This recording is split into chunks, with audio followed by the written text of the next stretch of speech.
Hello, everyone. This is Money Mom. Today, we're going to chat about 6 habits that keep you poor. Let's get started and talk about it. The first habit is living above your means, impulse buying. And I'm going to give you an example of this. I've known a lot of people that when they get their paycheck, they don't take care of the 4 walls. They go and they spend it on going out to eat, upgrading their phone. And then later on, they're like, oh, I didn't realize that my car insurance was due. My opinion is when you get your paycheck, you got to make sure that the most important things are paid. Your living cost, your phone, your internet, all of those things. Do you have gas in your car? Do you have food in the house?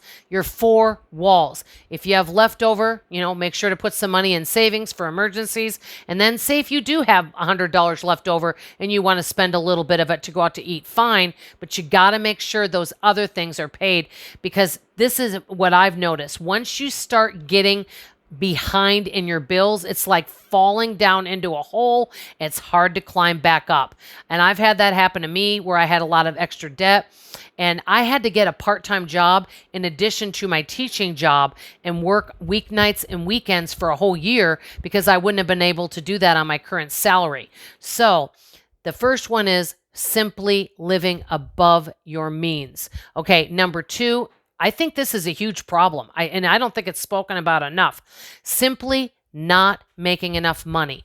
Income problem. I saw a recent video of a mother of 3, single mom, doesn't get child support, and she has her kids in daycare so she can work. She does get a discount on it, but she's not able to live off $1,500 a month. This is $1,500 after taxes. And not saying that she couldn't maybe tweak a few things in her budget. Yes, she could. But even if she went bare bones budget, she wouldn't be able to live off that $1,500.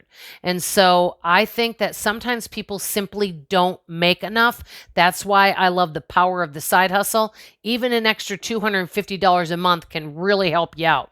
Okay, number 3, not planning for the future. And when I mean future, it could be a couple weeks from now, a month from now, 3 months from now. It could be way in the future. Not planning, oh, I've got that bill coming up. Oh, you know what? I was told last time I was at the mechanic that, one of my tires is kind of going bald. He said to really start saving up for a tire. You know what? Instead of going out this weekend, I really need to put that $150 back to go towards my tire. That would be a perfect example. Okay, number 4, and this is huge, not checking on your accounts, whether it's a, checking and savings accounts. Make sure everything is good. Also checking your charge cards, anything, making sure you are on top of things because mistakes can happen. So staying on top of that. Number 5, ignoring debt. That is huge. So many people will just not even pay it. They get phone calls coming in and they just ignore it and the interest keeps adding up. They think they simply don't have the money to deal with it. And so they just pretend the problem's not there. Hey, maybe all of us have had issues in our life where we pretend the problem's not there. I'm sure we have. I know I did that with my foundation for a while. Okay, number 6, lifestyle creep.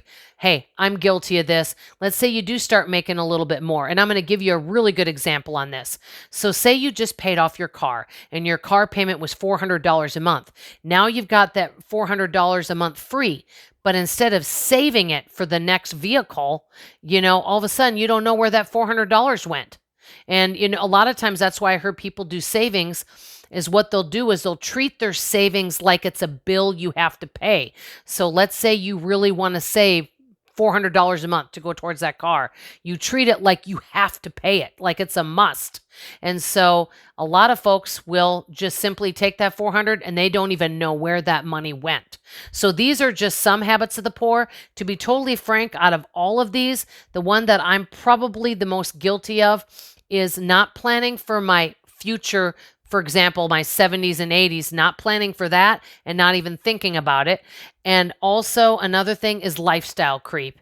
That has happened to me, but I've gotten much better about that. I want to know from you guys, do you have any of these habits or have you in the past?